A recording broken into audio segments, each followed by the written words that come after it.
Has this ever happened to you? You walk into a room full of strangers, your gaze glides over faces and suddenly stops at one person. You have never seen this man or woman before. You don't know their name, but inside your body, there is a click, as if a key has turned in a lock. Your heart skips a beat, your palms sweat, and a strange, irrational feeling arises. I know you. We are used to calling this love at first sight, chemistry, or a spark. We seek this feeling, we pray for it, but ancient texts tell us, fear this moment, because this click is not the beginning of a romance. It is the sound of a trap snapping shut. It is not a meeting of two souls. It is a meeting of two debtors. Welcome to the complex world of karmic connections. Today we will talk about why we fall in love with those who hurt us, why we are born to parents who do not understand us, and why the strongest passion is often just a sign of the oldest and most unpaid debt. We will analyze the anatomy of the karmic knot, and most importantly, learn how to untie it without tightening the noose around our own neck even further. Let's start with a fundamental truth that is hard for the Western mind to accept. There are no accidental meetings in this universe. Imagine walking down a busy avenue. Thousands of people pass you by. Energetically, you are transparent to them, and they are to you. You do not hook onto each other with your auras, but suddenly he or she appears, and you are drawn like a magnet. Why? The yogic tradition uses the term Rinanubandha. Rina means debt, memory. Anubandha means bond, connection.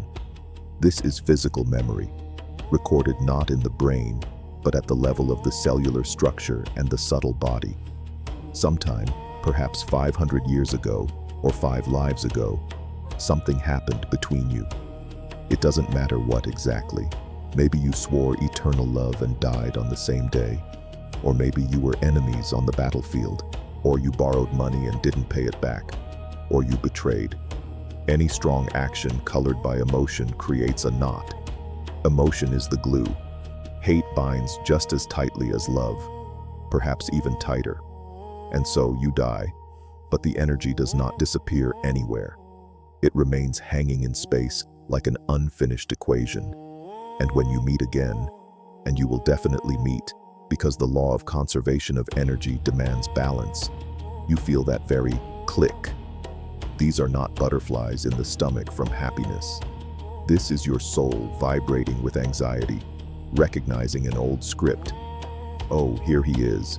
We haven't finished the game. The biggest trap of modern times is the substitution of concepts. We confuse karmic recognition with compatibility. You think, since I am drawn to him so much, it means this is fate. Yes, it is fate. But fate did not come to make you feel good. It came to teach you a lesson. Pay attention to your relationships. The ones that bring the most pain often started with the strongest passion. This is a law. The stronger the spark in the beginning, the more gunpowder is in that keg.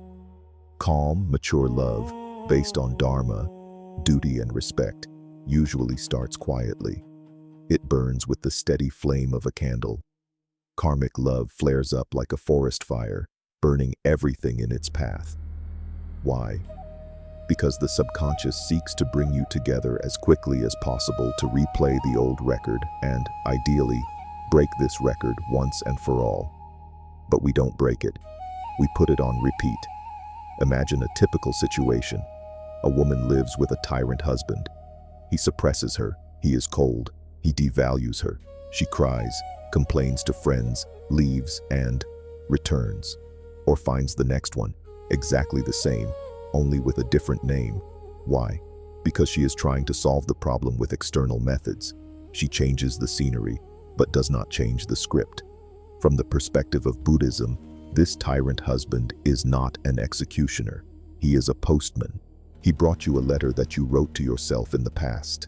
This letter says, you haven't learned to respect yourself. You haven't learned to set boundaries. Go through this lesson again. While you yell at the postman, tear up the envelope, or try to run away from him to another city, the letter remains unread. and the universe will keep sending you new postmen until you open the envelope and read the message. What is a karmic knot technically? It is looped energy. It is a situation where both participants behave reactively. You said a word. He responded with a blow. He made a gesture. You responded with resentment.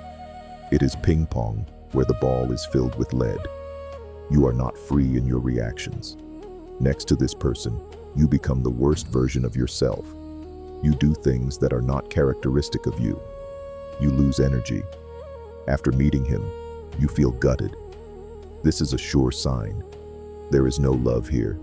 There is a debt repayment in progress. But knots happen not only with partners. The tightest knots are with parents and children. Here you cannot just divorce. You are bound by blood. It often happens that the bitterest enemies from past incarnations gather in one family. A mother who envies her daughter's youth. A son who despises his father. This is no accident. The family is the hottest furnace for burning karma. We are brought together in a confined space so that we learn to love what is impossible to love, so that we learn acceptance where we want to run away. If you can maintain love and respect for toxic parents without allowing them to destroy your life, but also without slipping into hatred, you are making a giant leap in evolution. You are untying a knot that has strangled your lineage for centuries. How to untie these knots? Most people try to chop them. Leave, slam the door, block on the phone, curse. It doesn't work. A chopped knot is torn flesh. Blood will flow, and in the next life, you will meet again. But the conditions will be harsher. The only way to untie a knot is to stop playing this game.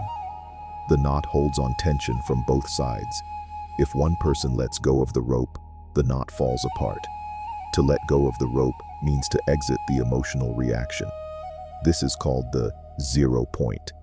Imagine your partner does what infuriates you again. He pushes your red button. Usually you explode. You give him energy. The knot tightens. Next time, try to pause. Remember, this is not an enemy in front of you.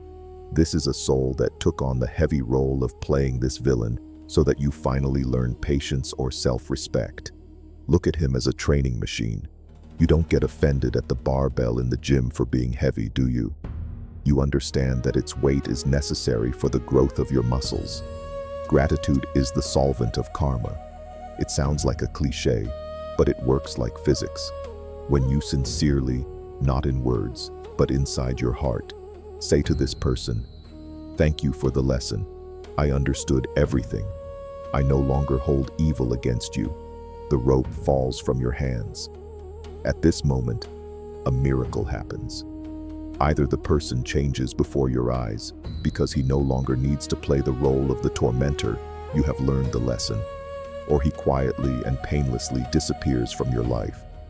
The current carries him away because nothing binds you anymore. There are no hooks, but there is another important aspect. Debts must be paid. Sometimes we meet people to whom we owe care. You may have a sick relative or a difficult partner who requires care. This is your dharma.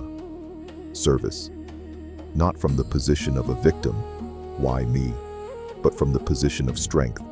I am paying a debt and freeing myself. Every washed plate, every sleepless night spent without malice, with quiet acceptance, is a gold coin that you place on the scales.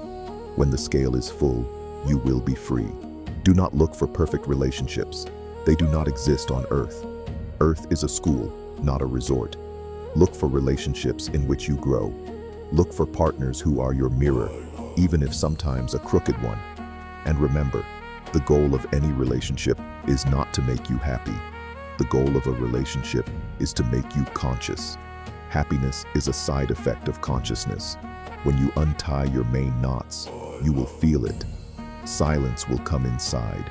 You will stop looking for someone to complete you because you will understand that you are whole, and only then into this silence can a person enter with whom you have no karma, no debts, no dramas, only the pure joy of fellow travelers walking in the same direction. This is called a soul connection. But to earn it, you must first pay the bills. Look today at those who are next to you. Look into their eyes not with fear or claim, but with the question, what lesson are we going through together? And if you find the answer, the knot will begin to loosen.